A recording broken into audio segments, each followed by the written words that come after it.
A lot of RPG fans have been waiting for the next sci-fi RPG hit, and I think Exodus could be that.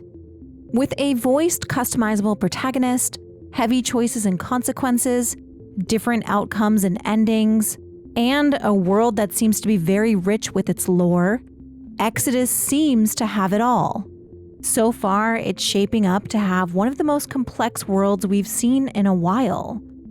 Just recently, they did release the Archimedes engine, and although the book takes place after the game, the world is massive, and they have released some very interesting concepts, one of them being the Marayama. The Marayama, like all Celestials, were once humans. They were the first to leave Earth after the Exodus, and they were the first to find their way to the Centauri cluster. These early humans would begin to settle within this cluster, and thus began the Celestial Dominions. Over time and with the help of experimentation, the Celestials were forever changed, and many lost their humanity. Even still, human-filled arc ships continued to arrive in the cluster, and when they did, they learned how different they were from the humans that once were. The Marayama were the most different of them all. Feared by other Celestials and the entire galaxy, it was known that the Marayama and their nomadic fleets were to be avoided at all cost.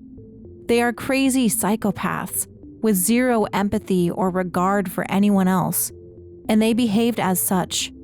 No one understood what their intent behind their action was, except to cause suffering. The true numbers behind their fleet are unknown, and although they were originally from Bina, their fleets are now everywhere across the Centauri cluster. Their Citadel ships are massive, 50 kilometers long, and alongside those, they have additional smaller vessels. And most interestingly, they do not use the gates of heaven to travel via time dilation. They travel sublight for hundreds of years to go between the star systems.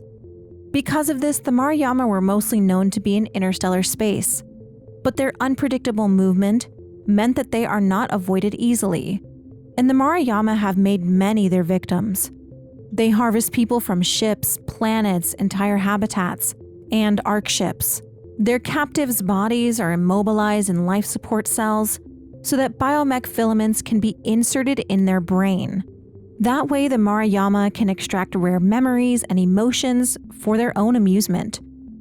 It's a truly horrifying form of mental torture that ends only with death. But that doesn't happen, not for a long, long time.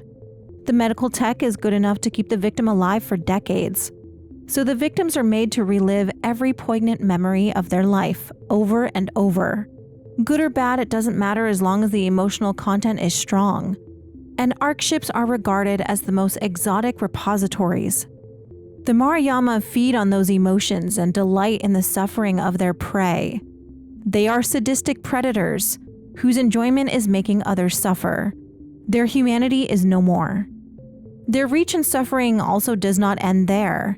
The Marayama have created slave soldiers to serve them, called the Coven. Monsters made from changeling creatures and augmented machine parts.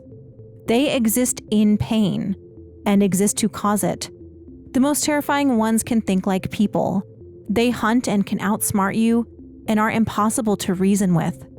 They are vengeful and relentless, and the Coven are the most feared in the galaxy, next to the Marayama. Their entire existence seems to be to cause suffering to others, simply for the pleasure of doing it.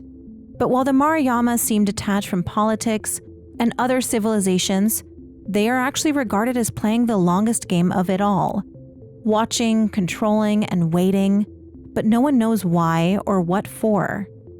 In the Archimedes engine, which again takes place after the events of the game, we learn that a Marayama fleet has arrived near the Celestial Dominions, in hopes of capturing the Helium Sea. The second book in the Archimedes engine duology is titled The Helium Sea, so we will be seeing the Marayama return. What exactly they want to do and why, we don't know, but they seem to be extremely interesting, and it seems like Exodus is leaning into the horror aspects that a lot of people really love in sci-fi. I highly recommend reading the Archimedes engine if you haven't, as it gives a really good context into the world of Exodus that we may be seeing. It also touches on things that we will experience in the game. There's mention of Lydon, which is the planet the main character is from. There's mention of other dominions and celestials, and there is a lot of depth to the overall story. I highly, highly recommend it. It's also a good book to read if you're waiting on Exodus, which I do think is closer than we think that it is. In September, the Archimedes engine just released, and in December, Secret Level will be releasing, and there is an Exodus episode. I do think we're kind of ramping up with Exodus.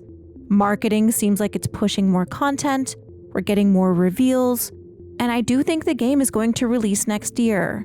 Hopefully we find out more at this year's Game Awards, which is where I'm expecting another trailer. Anyways, let me know what you think about the Maruyama, the Coven, and this kind of horror aspect that Exodus seems to be leading into. Let me know all your thoughts below. Thank you to my channel members, thank you to my Patreon members, thank you to all my supporters, and see you next time.